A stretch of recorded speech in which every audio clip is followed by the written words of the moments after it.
¿cuál era la farmacia hospitalaria? Segunda categoría. ¿Eso por qué es importante? Porque así va a estar en la ley, así va a estar en el decreto.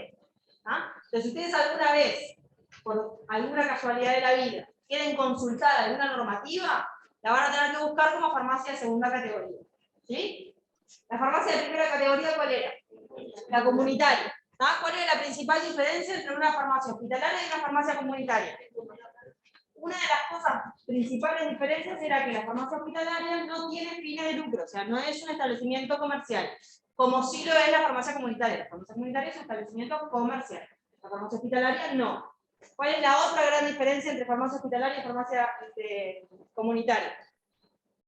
¿A quiénes dispensamos en la farmacia hospitalaria que no dispensamos en la farmacia comunitaria?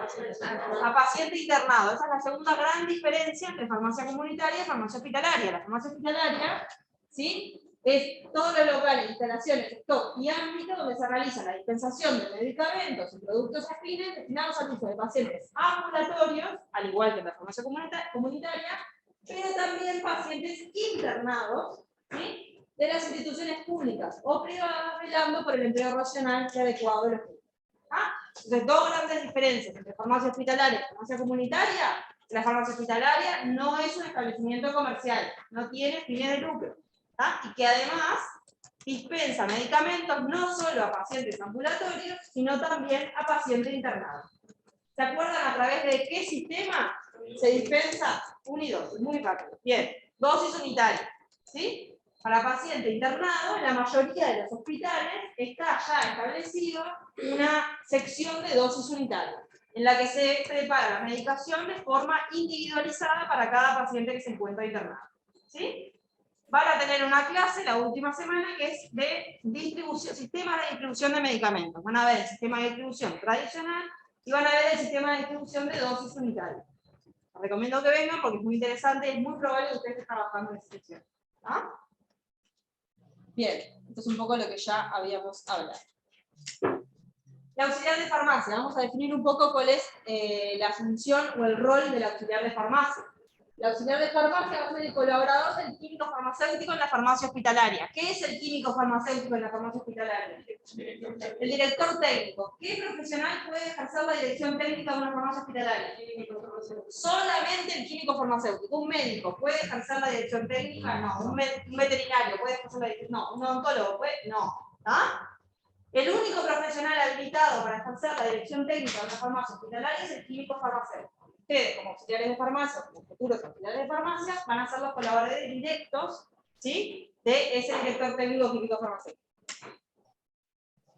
El químico farmacéutico, entonces, como director técnico, lo que tiene es toda la responsabilidad. Es un poco lo que hablaban con Andrea el otro día. ¿Sí? El químico farmacéutico va a delegar tareas, pero no va a delegar responsabilidad. ¿No? Funciones del auxiliar de farmacia en general y de la farmacia en sí, ¿no? Suministro de medicamentos, ¿no? Dispensación y distribución a través de dosis unitarias para los pacientes internados.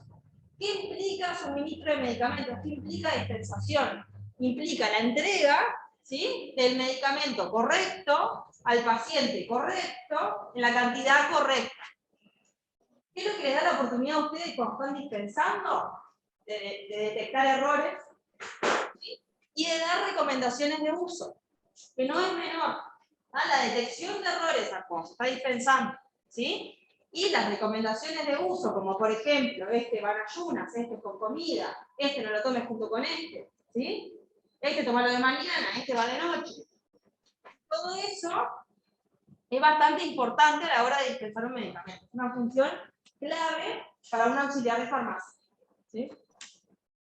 Después tenemos todo lo que es logística de medicamentos, particularmente control de stock. Control de stock se hace continuamente.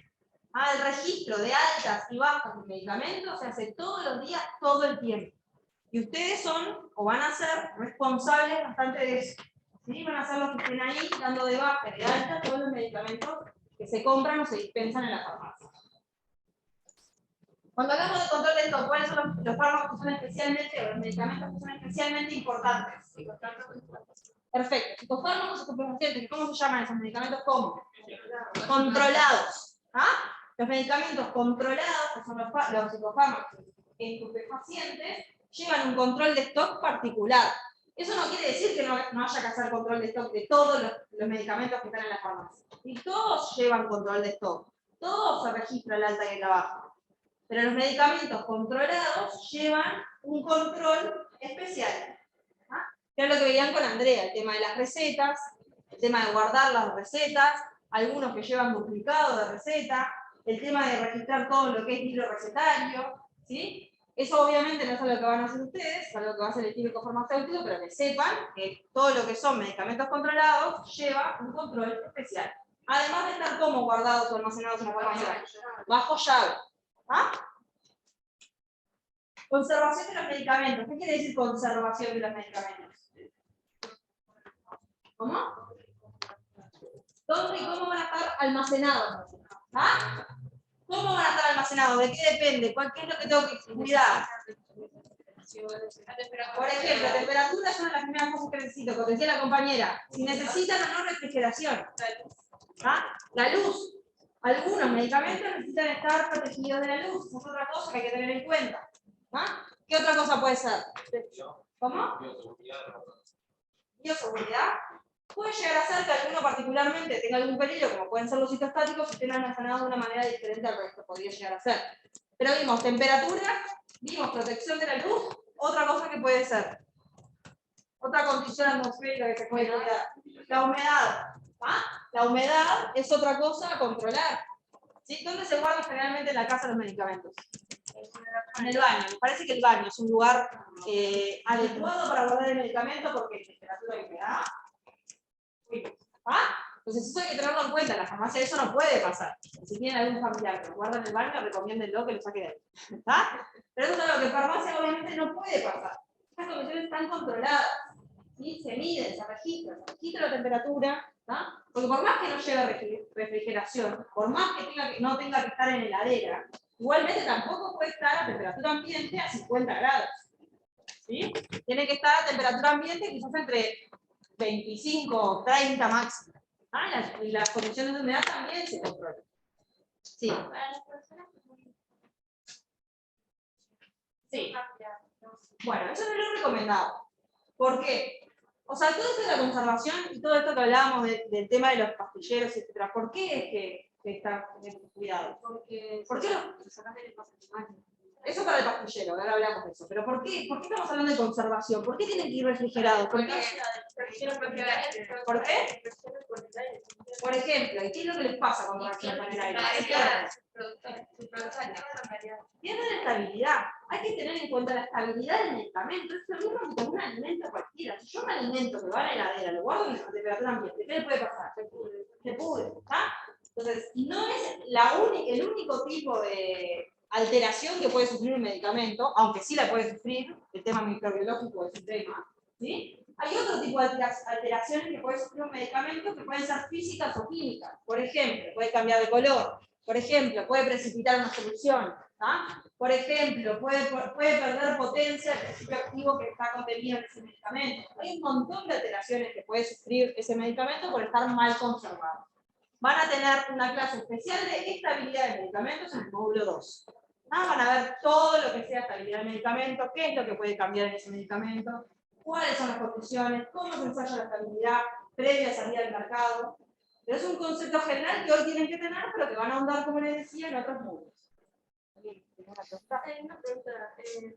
A veces veo que venden el paracetamol en esos frasquitos con todas las pastillas sueltas. Eso está bien. O sea, es en base. Estás hablando de salir del laboratorio de esa manera. Sí. En general, y vamos a ver, de hecho, ahora en el taller, hay un envase primario que son frascos. Hay frascos que contienen comprimidos. En general, para eso se da cuando queremos vender una presentación grande, o sea, con muchos comprimidos. Por ejemplo, para tratamientos crónicos, no es el caso de paracetamol, pero para tratamientos crónicos, muchas veces lo que se hace es vender esos frascos.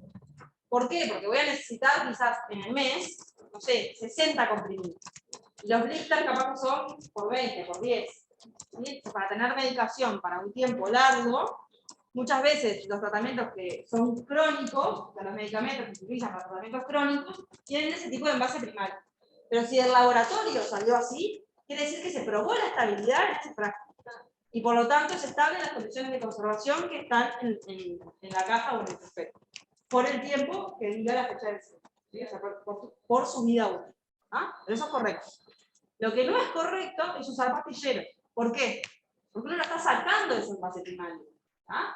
Y cuando se prueba la estabilidad, cuando se hacen los ensayos de estabilidad y se dice, bueno, ese medicamento es estable hasta su fecha de vencimiento, ¿sí? En estas condiciones, todo eso se prueba en su envase primario. ¿Sí? Entonces, si yo lo saco del envase primario, ya no puedo asegurar la estabilidad de ese medicamento por más que lo esté conservando de la forma adecuada. Por más que esté respetando las condiciones de temperatura, de humedad, protegido de la luz, no sé cómo en el pastillero, pero ponerle que fuera opaco o lo que sea, ¿sí? Por más que yo esté respetando eso, como lo saqué de su envase primario, no puedo asegurar la estabilidad de ese medicamento. Entonces, no es una práctica correcta hacerlo al pastillero. Otra cosa que no tiene que ver con la estabilidad, pero tiene que ver con la trazabilidad de ese medicamento, es que si yo lo saco de su envase primario, ya pierdo fecha de vencimiento, lote, ¿no? Entonces, si el día de mañana me dice, no sé, este lote, hay este lote, y yo tengo un comprimido en un pastillero, no sé si era, no me voy a acordar si es en ese lote, si lo saqué de este blister, o si saqué de la taza aquella, ¿sí? Cuando uno usa pastilleros, ojo, estabilidad del medicamento y ojo, trazabilidad de ese medicamento. ¿Cuál es la opción para usar un pastillero? Porque quizás, no sé, es una persona, un adulto mayor, que si no sigue el tratamiento, o sea, estoy comprometiendo la adherencia del paciente al tratamiento si no utilizo el pastillero. Entonces, ¿cuál es la alternativa? Por lo menos cortar el blister. Cortas el blister, de última lo mantenés en su envase primario, creo que se hace en los unitarios. Si querés ir más allá de eso, cortar el blister y además poner una etiqueta de esta fecha de vencimiento, ¿sí?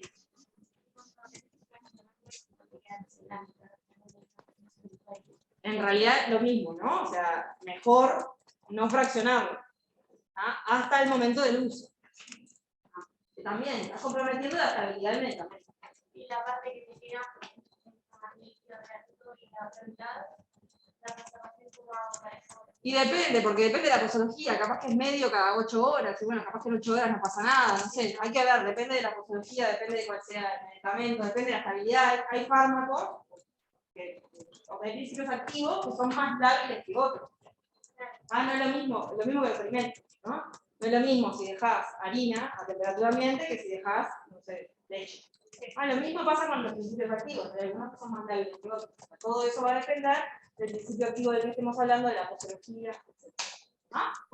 Sí. Lo que sí te iba a decir, yo sé que yo trabajo en la para el correo, Sí. y hay un sector que es el sector de farma, Sí. que se trabaja con los medicamentos que vienen, por decirte algo, de Bella Unión, Sí. llegan a Pando. Sí. Y cada lote, o sea, la conservación o el material mismo en el cual los medicamentos vienen con un dispositivo Sí. que la jeringa ahí, la jefa de la planta, lo que hace es como medir la temperatura. Perfecto, viene con un termovirómetro. Exactamente, entonces los camiones tipo mide también cuánto se conservó. Totalmente. Cuando sale, no solamente, está perfecto la acotación del compañero, no solamente hay que velar por la conservación de ese medicamento en la farmacia, sino durante el traslado de ese medicamento. Ya sea a un centro logístico, no sé, o desde el laboratorio hasta la farmacia, como sea, hay que también velar por la conservación de ese medicamento durante el traslado. Y se controla también durante el traslado todo lo que es temperatura, humedad, protegido de la luz, se lleva refrigeración, que está refrigerado, etcétera, etcétera. Como les digo, van a tener una clase en el módulo 2 de estabilidad de medicamentos y vamos a hablar de todo esto. Bien, elaboración de fórmulas magistrales. A eso también lo hablaron bastante. Esto es una de las también principales tareas de la auxiliar de farmacia. Había dos tipos de formulaciones, y una que ya no se usa tanto, que en general hoy en día se terceriza, es la que aparecía en farmacopeas, ¿sí? Y después tienen alguna que es para algún paciente individualizado, que se sigue haciendo, por ejemplo, para pacientes pediátricos. También van a estar muy involucrados ustedes en lo que es ese tipo de preparado. Otra cosa que se hace también en farmacia es todo lo que tiene que ver con productos desinfectantes o antisépticos. ¿Sí? Por ejemplo, quizás reciban en farmacia alcohol al 90%. ¿Cuál es el alcohol que es eficaz? ¿En qué porcentaje? ¿Qué concentración? Al 70. ¿Ah? El alcohol necesita un determinado porcentaje de agua para ser más eficaz. ¿Sí? Entonces, por ejemplo, la dilución de ese alcohol al 90, pasarla al alcohol a 70, depende del auxiliar de farmacia. ¿Sí? También van a tener clases sobre desinfectantes, antisépticos, etc. Y además una rotación, ¿sí?, que los prepara para este tipo de cosas. Por último, mantenimiento general de la farmacia, ¿sí? Mantenimiento de los equipos, de las heladeras, de lo que sea que haya en esa farmacia. También va a depender de todos los que estén trabajando en el servicio. ¿Sí?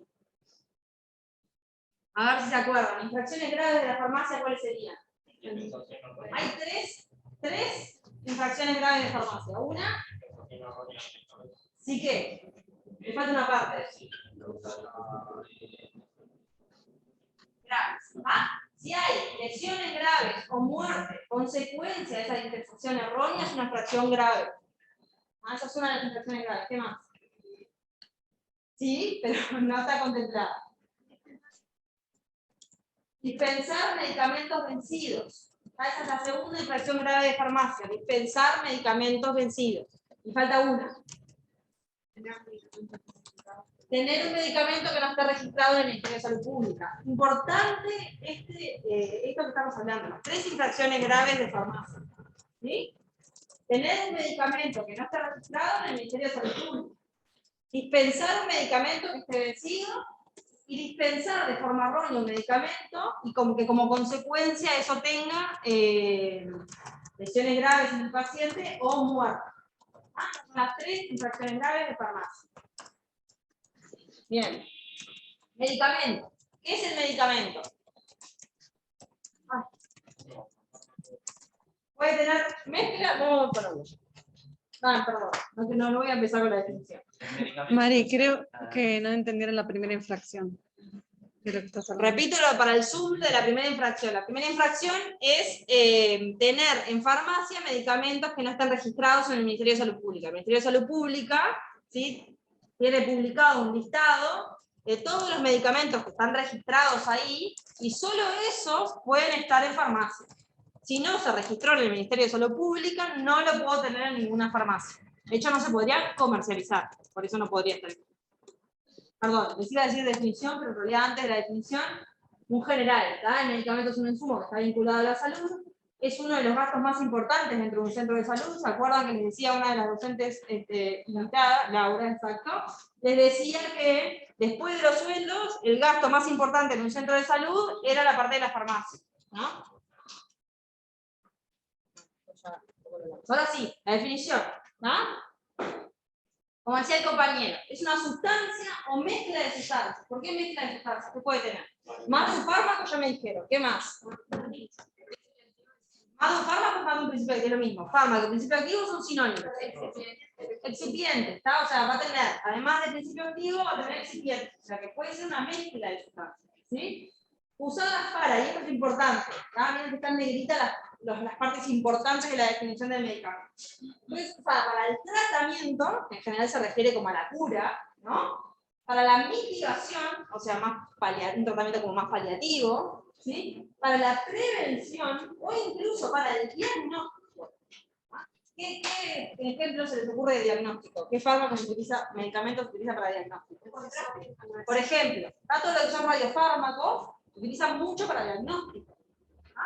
Entonces, tratamiento, mitigación, prevención, diagnóstico de una enfermedad, una condición física o psíquica anormal o un síntoma. ¿Ah? No todos los tratamientos se instauran para resolver la causa de una enfermedad. Algunos se utilizan para el tratamiento de un síntoma en particular. Por ejemplo, tengo una infección, ¿no? Tengo una infección urinaria. ¿Ah? Me duele mucho el riñón. ¿Qué tratamiento me van a instaurar para la infección urinaria? Un antibiótico. ¿Está para qué? Para curar la infección. ¿Está? Para eliminar la bacteria. ¿Y qué más? Me duele mucho el riñón. Un analgésico. ¿Para qué es eso? Para el síntoma. ¿Me va a curar la infección el analgésico? No. ¿Ah? Está hecho para tratar el síntoma. ¿Ah? Con el fin de restaurar, corregir o modificar funciones fisiológicas de un ser humano. Es decir, voy a instaurar un tratamiento para lograr un determinado efecto farmacológico, un determinado efecto terapéutico. ¿Sí? ¿Se entendieron las partes clave de esta definición? La negrita, quedan, ¿no? Entonces, ¿cuál es el objetivo de un tratamiento farmacológico? Dijimos. Sí, pero general. ¿Qué es lo que estoy buscando? Un efecto terapéutico. ¿Ah? ¿Con qué se relaciona el efecto terapéutico con la eficacia de ese medicamento? Hay dos objetivos primarios de un tratamiento farmacológico. El primero es la eficacia. Es decir, ya les dije lo segundo, provocar la acción farmacológica para la cual fue administrado el medicamento. ¿Ah? Y el segundo objetivo, ¿cuál es? Que sea seguro. ¿Ah? Yo lo que estoy buscando es la eficacia. Pero como ustedes saben, ningún medicamento es inócuo. O sea que hay efectos adversos que son inevitables y que vienen a partir de dosis terapéuticas de ese medicamento. O sea, no es que yo puedo bajar la dosis quizás y evitar ese efecto adverso. O sea, el efecto adverso va a aparecer. Yo lo que tengo que hacer es minimizarlo en lo posible. ¿Tá? Entonces tengo que velar por la eficacia del tratamiento, pero también tengo que velar por la seguridad. Estos son los dos objetivos primarios de un tratamiento farmacológico. Eficacia y seguridad. Conceptos que van a ver muchísimo cuando tengan la clase de biofarmacia en el módulo 2. ¿Sí? Entonces tenemos el efecto terapéutico, que estaría hablando de la eficacia de ese medicamento o de ese fármaco, y el efecto colateral. El efecto colateral es aquel efecto no buscado producido a dosis terapéuticas que es inevitable. ¿Sí? Y también podemos entonces definir lo que es una RAM, que es una reacción adversa medicamentosa. ¿Sí? Es un acontecimiento nocivo, no intencionado, que aparece con el uso de un medicamento a dosis recomendadas normalmente. Pueden o no depender de la dosis y pueden ser de diferente nivel de gravedad o tener diferente impacto clínico. Van a tener una clase particular en la que hablen mucho de las reacciones adversas medicamentosas.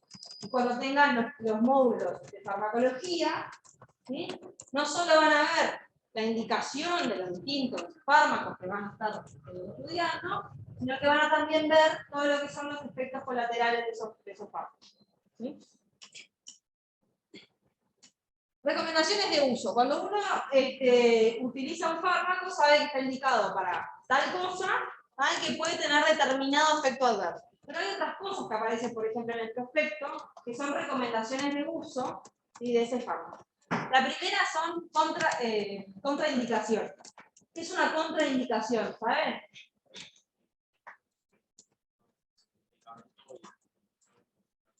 Eso no es una contraindicación. No lo puedo tomar por el por las horas que son más. Eso tampoco es una contraindicación.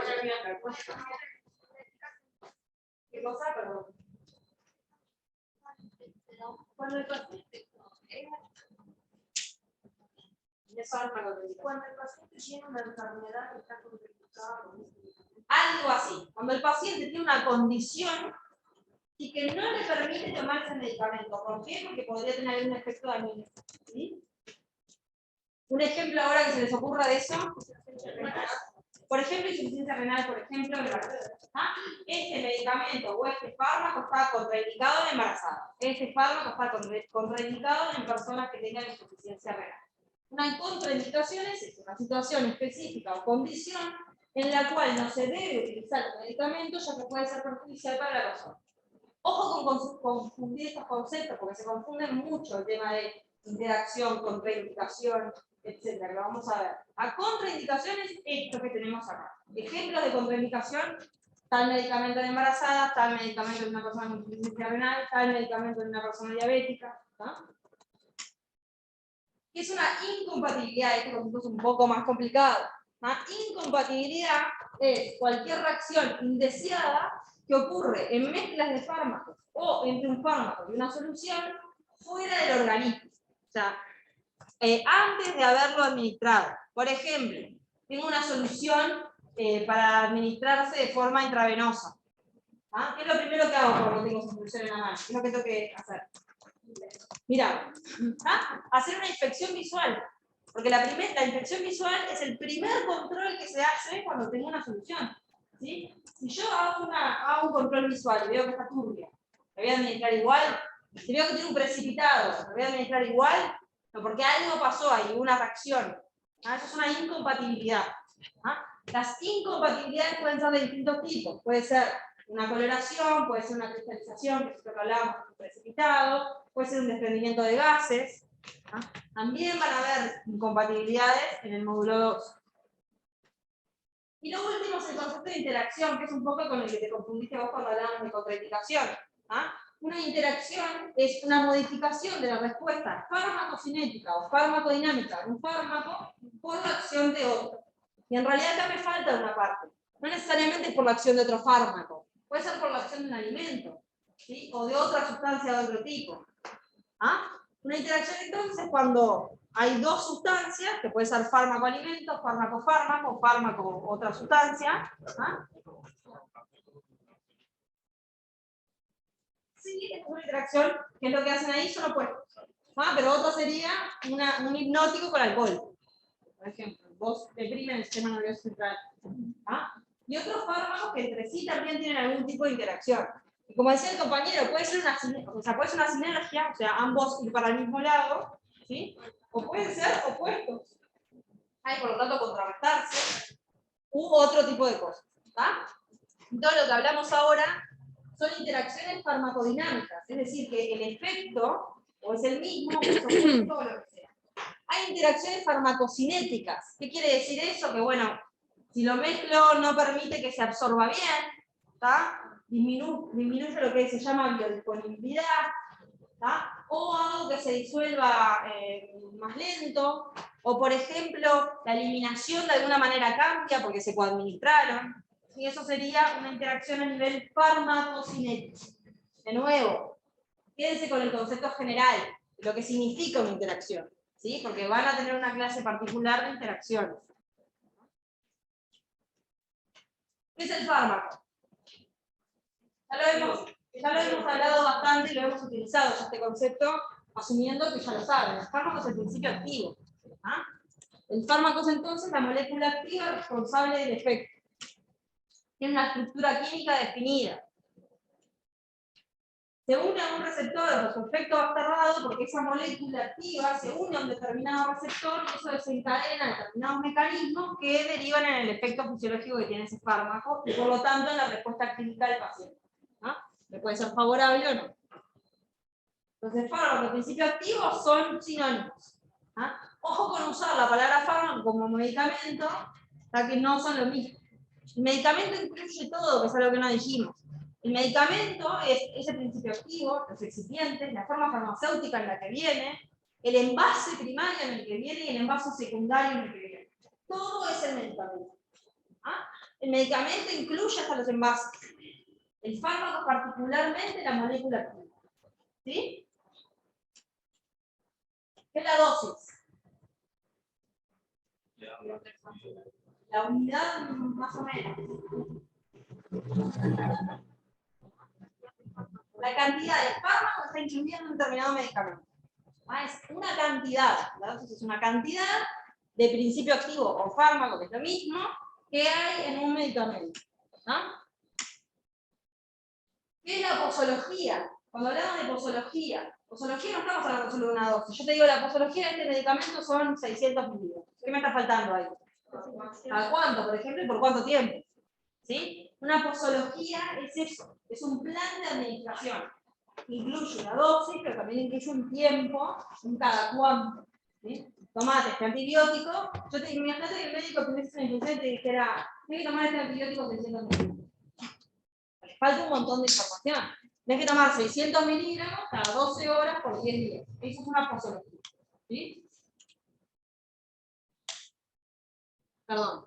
¿Qué aparece en la caja del medicamento? En el prospecto del medicamento, ¿qué es lo que van a tener? ¿Cuál de estos dos va a aparecer ahí? En realidad aparecen ambos, ¿no? Si ustedes ven en la caja, ¿qué aparece? En la caja aparece la dosis. O sea, es la potencia de unidad de medicamento, ¿sí? Y la posología aparece en el prospecto. A veces sí, a veces no, y vamos a ver en el taller en cuáles aparece y en cuáles no. ¿Qué es una forma farmacéutica? ¿Cómo se presenta? ¿Cómo se presenta qué? Más que sí, claro. El fármaco. Pero sí, ¿está? La forma farmacéutica es la... ¿cómo que se llama la palabra que usó? ¿Cómo se presenta? ¿Cómo se presenta ese medicamento o ese fármaco? ¿Está? ¿Por qué? ¿Por qué necesitamos una forma farmacéutica? ¿Para qué? Mejorar la administración. Más que mejorar, para permitir directamente, ¿no? ¿Cómo son las dosis en general de los distintos medicamentos, fármacos que ustedes conocen? ¿Cuáles son las dosis? ¿Cómo son? ¿Cuánto es? Por ejemplo, 100, 200, ¿qué? Miligramos. ¿Está? ¿A ustedes cómo les parece que es esa cantidad? Sí, pero más allá de eso. Chica, ¿no? Imagínense que ustedes tuviesen que tomar 200 miligramos de no sé qué. ¿Cómo hacen? ¿Cuánto es eso? Un cuarto de feta de jamón, no sé, un sexto de feta de jamón. Imagínense que cada persona que tuviese que administrar un medicamento, tuviese que administrar o tomar, no sé, 100 miligramos de este principio activo. Sería imposible. Para eso existe la forma farmacéutica, para vehiculizar esa dosis de fármaco que necesitamos. ¿Sí? La forma farmacéutica puede ser solamente, podría ser solamente, ¿no?, el principio activo más un diluyente. ¿Para qué está ese diluyente? Simplemente para aumentar el volumen de ese fármaco, ¿sí?, para poder vehiculizarlo y poder administrarlo. Entonces, una razón por la que necesitamos forma farmacéutica es para vehiculizar el fármaco y permitir entonces su administración. Esa es la primera y principal. Pero hay otras razones por las que necesitamos una forma farmacéutica. Primero puede ser el tema de la estabilidad. ¿Por qué? Por ejemplo, ¿qué se les ocurre? ¿Cómo se maneja en el cuerpo? Para fumar. Más que dentro del organismo, la estabilidad está pensada para el almacenamiento de ese principio activo, ¿no? El principio activo, por ejemplo, hay que protegerlo de la luz. ¿Cómo puede ayudar la forma farmacéutica a eso? Eso no es la forma farmacéutica. La Por conservación. ejemplo, ¿está? Un recubrimiento, una coloración que podría proteger de la luz. ¿Sí? Y permite también su dosificación exacta, eso que les decía. En realidad, uno teniendo una forma farmacéutica, por ejemplo, teniendo un comprimido, lo que hace es asegurar que cada comprimido contenga la dosis exacta que dice en la caja. ¿Ah?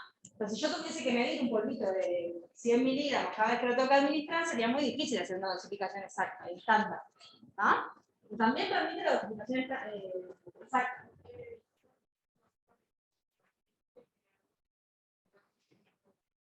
Sí, ¿tiene la caja o no? Ahí. No les estoy hablando de forma farmacéutica, estoy hablando no de la caja. Estoy hablando del medicamento. Entonces sí, yo estoy incluyendo la caja, el medicamento tiene que velar por la fármaco. Tampoco, fármaco, acuérdate que es principio activo. Lo que yo estoy diciendo con forma farmacéutica es que también serían casos, o sea, hay que ver los casos, ¿no? Pero forma farmacéutica es decirte, bueno, esto es un comprimido recubierto. O, no sé, uso una cápsula no sé, coloreada. Pero, o sea, es la justicia, digamos. Es el término incorrecto, pero sí. Es incorrecto, pero ¿qué decir? Sí, es el comprimido. Pero quiero decir, o sea, la idea es que es comprimido, todo de la caja. No, la forma farmacéutica, un ejemplo de forma farmacéutica es el comprimido, cápsula, solución, suspensión, gel, ¿sí? Crema. Crema, bueno. ¿Ah? Todo eso son formas farmacéuticas. ¿Cuáles son los ejemplos de formas farmacéuticas? ¿Sí? ¿Se entienden los conceptos diferentes? Fármaco, principio activo, molécula activa. Molécula química activa responsable del efecto. Forma farmacéutica, ¿sí? Forma en la que se vehiculiza ese fármaco o principio activo, que puede ser comprimido, cápsula, gel, solución, etc. ¿Ah? Bueno. ¿Sí? Y después tenemos el medicamento, que es esa forma farmacéutica, determinado en base, primario y secundario. ¿Se entiende? Como que va la bien. Y además, ¿qué más permite la forma farmacéutica, por ejemplo? Si yo tengo un principio activo, que en general, ¿cómo viene? ¿Cómo es la materia prima de un principio activo en general? ¿Sí? En general es un polvito, ¿no? O sea, en general, el principio activo, la materia prima de un principio activo es un polvo. Pero yo lo quiero administrar por IV, este principio activo. Lo quiero administrar por vía intravenosa. ¿Lo voy a poder administrar como polvo? No. ¿Qué tengo que hacer? Tengo que primero seguro disolver. no es diluir la palabra, es disolver. ¿Está? Pero sí, yo tengo que disolver en un líquido para poder administrarlo por vía intravenosa. ¿Ah? Entonces, ¿por qué yo tengo que pasar a una forma farmacéutica tipo solución? La administración no me permite que mi forma farmacéutica sea sólida. Entonces, para eso también está la forma farmacéutica, para permitir una determinada vía de administración. Para todo eso existe o es necesaria la forma farmacéutica. ¿Sí? Bien, ahí tienen las grandes categorías de formas farmacéuticas. Hay sólidas, hay líquidas, hay plásticas, hay gaseosas, hay parches, hay inhaladores, etcétera, etcétera. Ahora, si yo les digo, ¿qué forma farmacéutica es esta? Y ustedes me dicen líquida, mal. Es una categoría de forma farmacéutica. ¿Sí? Lo que no quiere decir que ustedes me puedan decir que la forma farmacéutica, esta es líquida. O sea, sí me pueden decir que es líquida, no me pueden decir que es la forma farmacéutica. ¿Se entiende? No es el nombre de la forma farmacéutica, es la categoría de la forma farmacéutica. Yo le digo, ¿cuál sería un ejemplo de forma farmacéutica líquida? Una suspensión, más o menos en realidad porque es así, pero en realidad una suspensión son partículas suspendidas, o sea, partículas sólidas suspendidas en un líquido. ¿Ah? Pero una más fácil. Una solución, un suero inyectable, una solución. Entonces sería una forma farmacéutica líquida. Yo tengo una solución en la mano y les digo, ¿cuál es la forma farmacéutica? Ustedes me dicen líquida, está mal, me tienen que decir solución. Yo tengo, dígame una forma farmacéutica sólida. Un comprimido. Yo tengo un comprimido en la mano y le digo, ¿cuál es la forma farmacéutica de esto? ¿Sólida? Está mal. Es el tipo de forma farmacéutica. La forma farmacéutica es el comprimido. Les digo porque hay bastantes errores en ese sentido. Un ejemplo de forma farmacéutica plástica. No, eso es una, depende del tipo de cápsula, puede ser sólida o líquida, pero plástica, no. Plástica, ¿qué es plástica? Piensen en vida tópica. Una crema es una forma farmacéutica plástica. Un gel es una forma farmacéutica plástica. ¿La jeringa? No, la jeringa precargada tiene una solución adentro. La forma farmacéutica solución. Por ejemplo. No sé. ¿Por qué plástico? Así la categoría de esas que son que vienen en poco, todo lo que es crema, gel, revuelve, es como que no sé cómo se llama, como que pregunté por qué se llaman así, es una categoría. El nombre no es. Claro, no es de plástico, no es por plástico, no es por plástico material. Eso, no es por Es plástico por material, su... es por la consistencia, por la viscosidad, no sé cómo. Sí, por la propiedad que tiene de... Sí, por propiedades. Es como que te diga, esto es el comprimido que saben que es sólido, la solución que saben que es líquida, al tipo de forma farmacéutica, que son las cremas, geles, etcétera, se le llama plástico. ¿Ah? No viene de plástico. La forma farmacéutica puede ser, o puede tener diferentes tipos de liberación. Puede ser de liberación inmediata, puede ser de liberación modificada, y todo esto es importante porque no todas las formas farmacéuticas pueden fraccionarse. Cuando hablo, de liberación, ¿de qué tipo de forma farmacéutica voy a estar hablando? O sea, si yo hablo de esta de liberación inmediata, esta de liberación modificada, sólidas, ¿está? Primero, ¿está? Pero y además, ¿por qué vía se van a administrar? Por vía oral. Porque yo tengo una vía intravenosa, por ejemplo, no voy a estar hablando de una liberación inmediata o una liberación modificada. Voy a estar hablando de este tipo de liberaciones cuando hable de una forma farmacéutica para administración por vía oral. Y vamos a ver un poco qué tipo de liberaciones existen. Tenemos la liberación convencional, la liberación inmediata, que se administra ese medicamento, esa forma farmacéutica, y una vez que se disuelve, se libera. Y se disuelve de forma inmediata. Pero también tenemos liberación modificada. Hay distintos tipos de liberación modificada. ¿Qué quiere decir liberación modificada? Que por algún proceso, ¿sí?, deliberadamente se alteró la liberación de ese principio activo desde esa forma farmacéutica. ¿Cuáles pueden ser las liberaciones modificadas? Bueno, puede ser acelerada, puede ser prolongada, puede ser retardada. Acelerada quiere decir que estoy buscando que se libere y se disuelva rápidamente ese principio activo desde esa forma farmacéutica para lograr un efecto temprano. ¿En qué situaciones les parece que puede ser conveniente una liberación acelerada? Un analgésico es el ejemplo cabecera. ¿Ah? Yo tengo un dolor, me lo quiero sacar y me lo quiero sacar rápido. Entonces la liberación acelerada, en esos casos, tiene un fin que es curar o tratar ese dolor rápidamente. Por eso, en las publicidades de ibuprofeno, diclofenac, lo que sea, están las cápsulas blandas, ¿sí? Y uno de los eslogans es acción rápida, rápida acción. ¿Sí? Justamente por eso, porque yo busco calmar ese dolor rápidamente. ¿Y por qué una cápsula blanda es de liberación acelerada? Porque se disuelve más fácilmente. Porque ya está disuelto directamente. Si ustedes ven las cápsulas blancas, adentro, lo que ven es un líquido. O sea que el principio activo en esa cápsula blanda ya está disuelto. Yo te estoy diciendo, tomarlo rápido. Se ahorra un paso, básicamente. Cuando yo estoy administrando algo por vía oral, para que llegue al lugar donde tiene que llegar para que haga su efecto, tiene que liberarse de la forma farmacéutica, tiene que disolverse, tiene que absorberse, ¿ah? Y luego llegar al sitio de acción. ¿Sí? Si yo administro una cápsula blanda, yo me estoy salteando el paso de más o menos de liberarse, pero seguro de disolverse. ¿Sí? Entonces, por eso es más rápido, porque me ahorro ese pasito.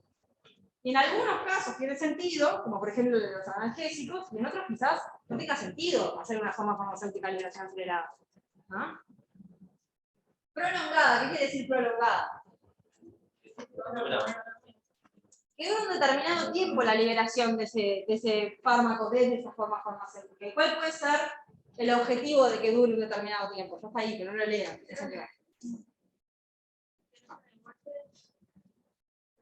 Algo así puede llegar a ser. Uno quiere un perfil, esto también lo van a ver más adelante en biofarmacia, pero cuando uno administra un fármaco, ¿sí? En una determinada dosis, lo que está buscando es que haya una determinada concentración a nivel sanguíneo. ¿Ah? Y esa concentración es de la que va a depender luego el efecto terapéutico. ¿Sí?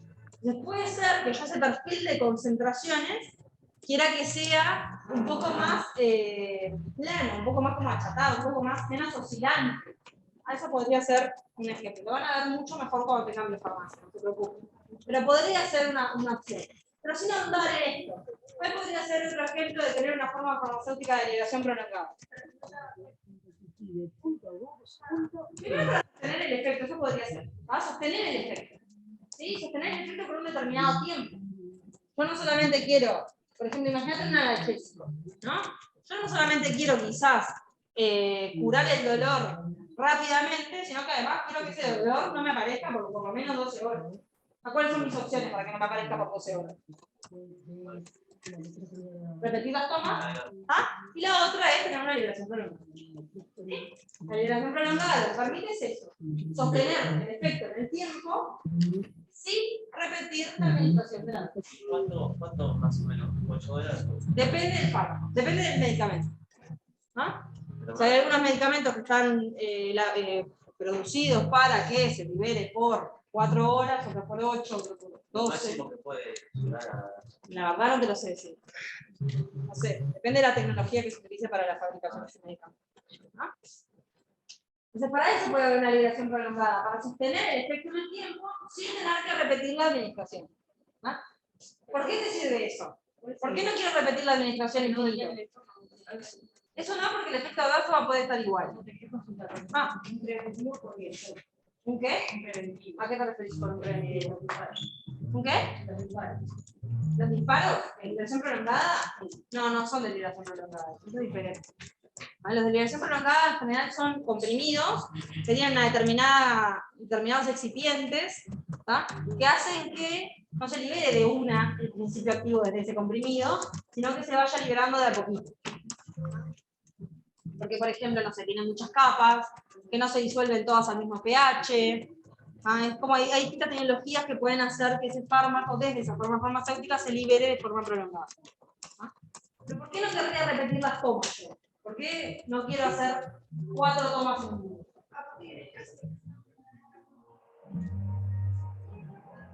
En realidad yo voy a estar buscando con esta liberación prolongada alcanzar la misma concentración, o el mismo rango de concentraciones que alcanzo con las 4 tomas. Capaz como algo y eso son 4.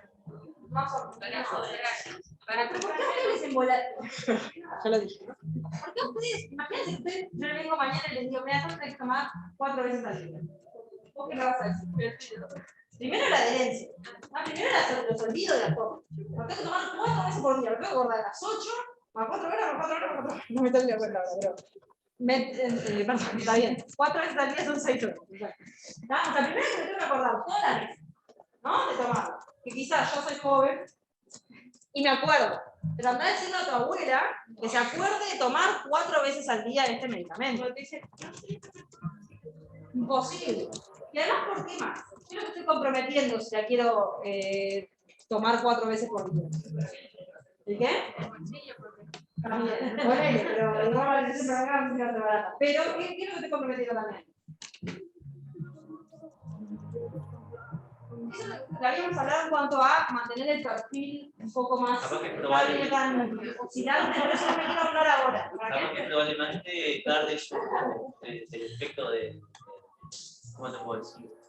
De lo que está pasando. Un dolor se va. Ustedes tienen que primero pensar que la liberación prolongada va a estar hecha, ¿sí? Para llegar a concentraciones iguales a las 4 tomas de ese medicamento. ¿Sí? O sea, lo que voy a hacer es con la liberación prolongada voy a incluir más dosis en esa forma farmacéutica, ¿tá?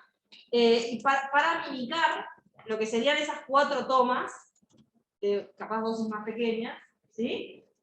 O sea que el efecto que yo busco es el mismo, ¿sí? Las concentraciones que yo busco son similares, ¿no? Quizás no busque el mismo perfil, pero los niveles de concentración que yo voy a buscar son los mismos. O sea que los efectos que yo voy a buscar son los mismos. ¿Por qué no quiero 4 tomas? Primero por el olvido, que compromete la adherencia del paciente. Y segundo porque compromete el sueño del paciente. Igual tenés que tomar cada 6 horas. Ahora tenés que tratar de madrugar a tomar el medicamento. Y nadie lo va a hacer. Adherencia y comprometer el sueño. Son 2 cosas básicas que obviamente tomas repetidas comprometen. Más allá del perfil que yo estoy buscando, ¿sí? Voy a pelear un poco por la adherencia de ese paciente al tratamiento y por la comodidad de ese paciente cuando tiene que seguir un tratamiento crónico. Todo lo que es el perfil que yo estoy buscando o razones farmacocinéticas por las que yo estoy haciendo una liberación prolongada, la van a También lo que puede llegar a pasar que trata ¿Qué pasa? ¿Qué cuando me traje de acá? No aparece tampoco el capaz que saliste, ¿no? de sostener el efecto. Sí, Sí, es lo que decía, yo quiero sostener el efecto, tengo 2 opciones, o hacer tomas repetidas, que comprometen todo esto, o usar una liberación prolongada. La liberación retardada, no me creo tampoco mucho en esto, la liberación retardada es cuando yo deliberadamente busco que ese medicamento se libere en una determinada zona del tracto gastrointestinal. ¿Sí? Yo no busco que se libere y disuelva en el estómago, sino que retardo esa liberación y esa disolución hasta que llegue al intestino. ¿Cómo hago eso? Con una recubierta. ¿Cómo es el pH estomacal? ¿Y cómo es el pH intestinal? Un poco más básico. Entonces, si yo logro utilizar una recubierta que no se disuelva pH ácido, pero sí se disuelva el pH del intestino, entonces lo que hago es retardar la liberación y disolución de esa forma farmacéutica, ¿sí? Hasta que llegue al intestino. ¿Entienden? ¿Por qué querría o por qué podría querer que no se libere y disuelva en el estómago un determinado Por ejemplo, es una opción. Que el fármaco tenga efecto adverso a nivel estomacal, a nivel de glucosa estomacal, y por lo tanto no quiera que se disuelva ahí. ¿Cuál es la otra opción? No, la otra opción es que no sea estable a pH ácido ese principio activo. Entonces, que si se disuelve en el estómago, se degrade. El pH ácido es un pH, nocivo, no sé, extremo. ¿Sí? Puede ser que haya un determinado fármaco que tenga la habilidad a ese pH. Por lo tanto, la liberación retardada quizás esté velando por la estabilidad de ese fármaco. ¿Sí? Bien, seguimos. Vamos a definir un poco lo que son alternativas farmacéuticas equivalentes farmacéuticos. ¿Se acuerdan lo que eran? Lo vieron en la primera clase. Es un equivalente farmacéutico. Tiene el mismo principio, no, está bien, igual la alternativa farmacéutica también. A ver, mismo principio activo, ¿qué más? No. ¿Mismo qué? No necesariamente. Eso tampoco necesariamente. Mismo principio activo, ¿qué más tiene igual? Eso es un equivalente farmacéutico. Vamos a ir al próximo. Vean. Ahí te digo. Mismo principio activo, misma forma farmacéutica, ¿qué más? Alguien lo dijo acá recién. O sea que, misma dosis. ¿Ah? Un medicamento que tenga mismo principio activo, misma forma farmacéutica y misma dosis, ¿sí? Es un equivalente farmacéutico. ¿Qué quiere decir eso? ¿Qué es lo que podría tener diferente? Sí, el nombre, ¿qué es lo que implica? Diferente marca comercial. ¿Y por qué pueden ser diferentes los equivalentes farmacéuticos? ¿Qué es lo que pueden diferir?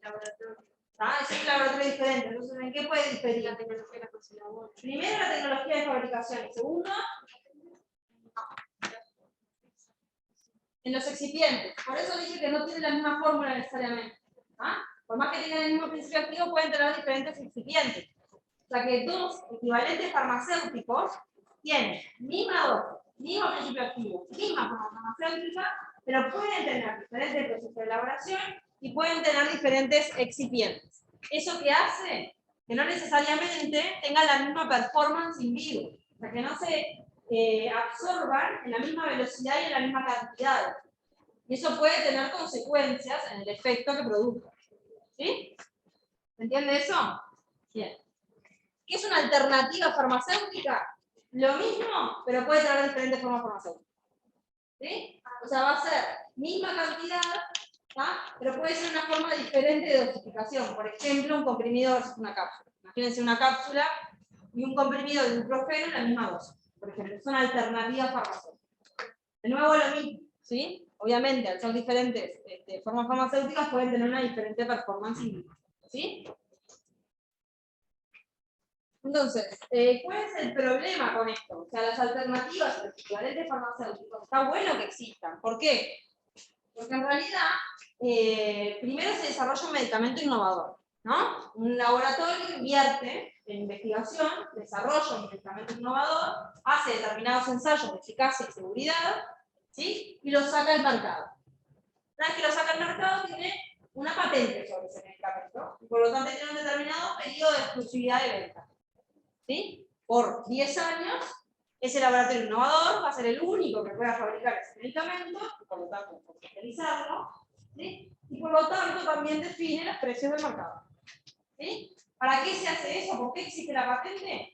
Para que se recupere la inversión de ese laboratorio innovador que hizo, ¿sí? Para desarrollar ese nuevo medicamento innovador. Una vez que se vence la patente, otros laboratorios pueden empezar a fabricar ese medicamento y comercializarlo.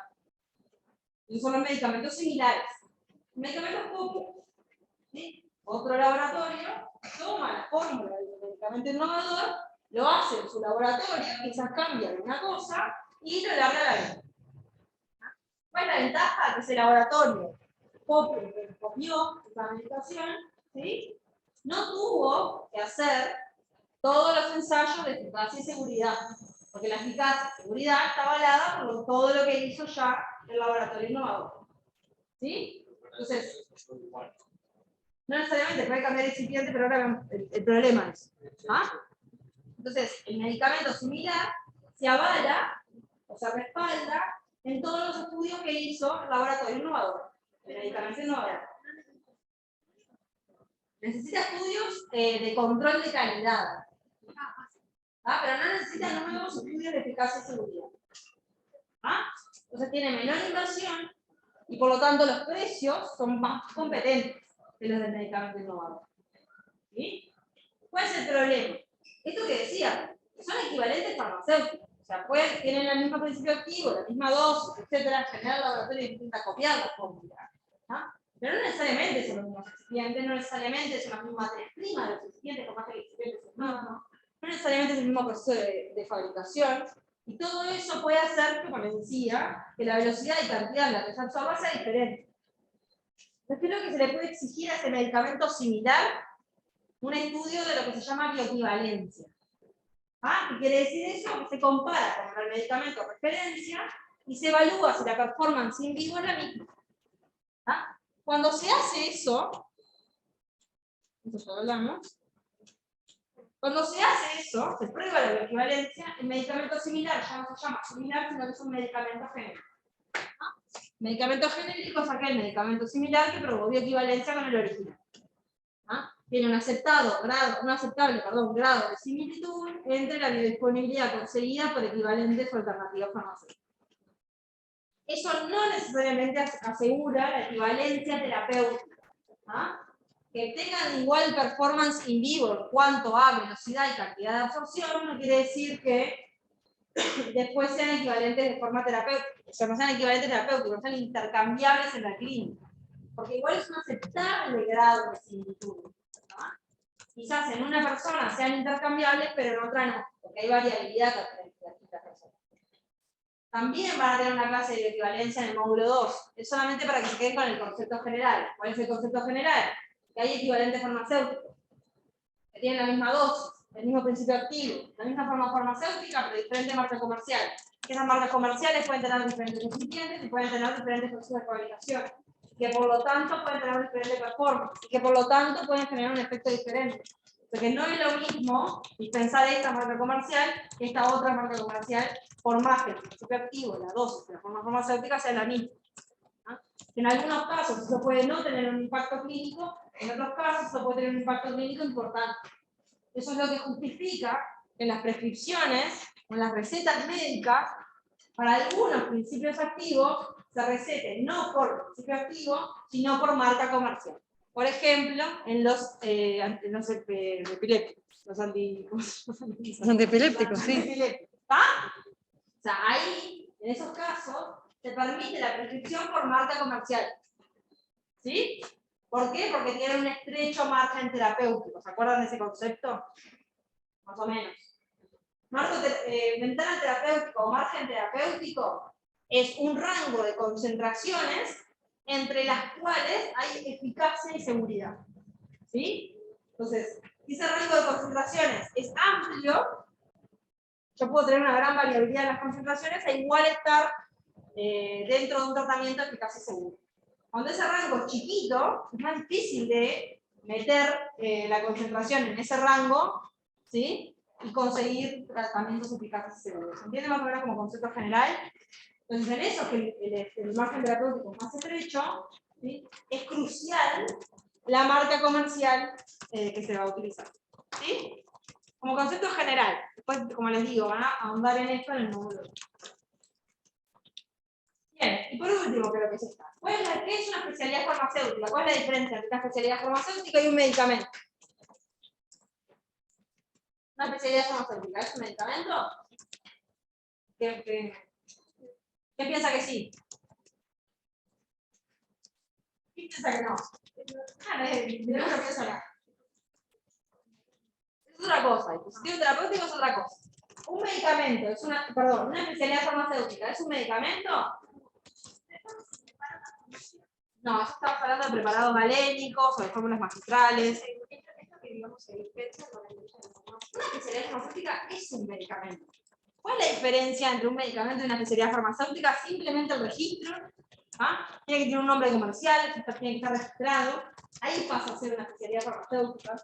¿Ah? Tiene que tener una fórmula cual y cuantitativa declarada, ¿sí? En el registro del MSP.